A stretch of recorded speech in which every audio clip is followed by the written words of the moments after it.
ब्रेकनंतर तुमचं पुन्हा एकदा स्वागत। यानंतर आपल्या गावाकडच्या बातम्या, गाव तिथे माझा। भद्रावती शहरालगतच्या मनोरा फाट्याजवळ काल रात्री एका होंडा सिटी कारनं अचानक पेट घेतला। रात्री 9 वाजताच्या दरम्यान हा प्रकार घडलाय। नागपूर चंद्रपूर मार्गावरून जाणाऱ्या या कारमधून अचानक धूर निघायला सुरुवात झाली आणि पाहता पाहता कार पेटायला सुरुवात झाली। कारच्या चालकाच्या वेळीच हे लक्षात आलं आणि त्यामुळे कारमध्ये असलेले सगळेजण सुखरूपपणे बाहेर पडले। मात्र या आगीत कार पूर्णपणे जळून खाक झाली।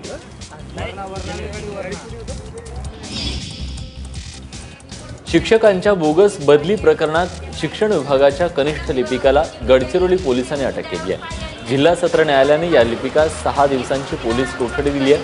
तब्बल 3 वर्षांनंतर हे प्रकरण उघडकीस आलेलं आहे आणि त्यानंतर आता अटक केली आहे। त्यामुळे शिक्षण क्षेत्रात खळबळ माजली असून या प्रकरणात मोठे मासे अडकण्याची शक्यताही वर्तवली जाते। सन 2013 साली गडचिरोली जिल्ह्यात परिषदेतल्या शिक्षण विभागाच्या 220 प्राथमिक शिक्षकांच्या बदल्यामध्ये मोठ्या प्रमाणात गैरव्यवहार झाला होता।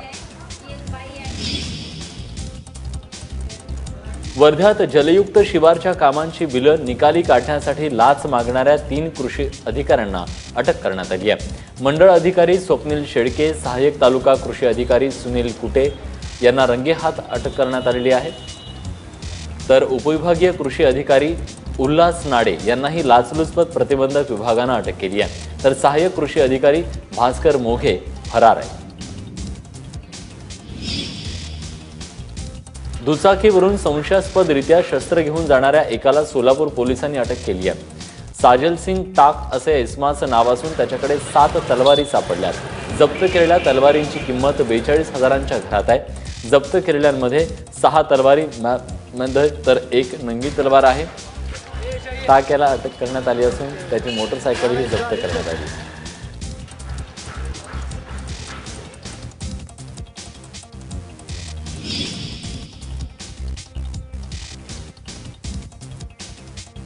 वाशिम शहरात मागील आठवड्याभरापासून चोरट्यांचा धुमाकूळ सुरू आहे। शहरातील IUDP कॉलनीमध्ये काल भर दिवसा 1 लाखाची रोकड आणि 3.5 लाखांचं सोन्या चांदीचे दागिने चोरट्यांनी लंपास केले।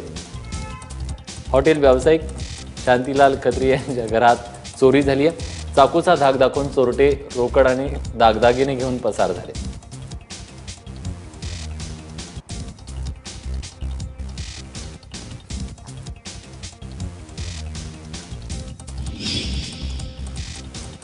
सोलापूर पोलिसांनी चोरट्या मार्गाने इंधन विक्री करणाऱ्या टोळीचा पर्दाफाश केलाय।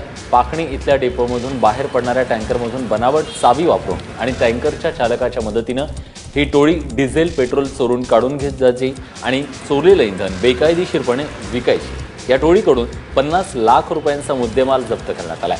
सोलापूर तालुका पोलिसात या टोळीच्या विरोधात गुन्हा दाखल करण्यात आलाय। नांदेड जिल्ह्यातील शिवानी परिसरात सागवान तस्करांनी मोठ्या प्रमाणात झाडं तोडल्याचं निदर्शनास आलंय। वन विभागानं सागवान तस्करी करणारा एक टेम्पो ताब्यात घेतला असून सागवान तस्कर मात्र पळून जाण्यात यशस्वी झालेत। महाराष्ट्र आणि तेलंगणाची सीमा इथून जवळच असल्यानं तस्कर पळून जातात। त्यामुळे आणि वन विभागाला याची काहीही कारवाई करता येत नाहीये। किनवट आणि माहूर तालुक्यातील सागवानाची जंगलावरती तस्करांची नजर असते। त्यामुळेच वन विभाग आणि पोलीस यांनी संयुक्त पद्धतीनं कारवाई करणं गरजेचं आहे।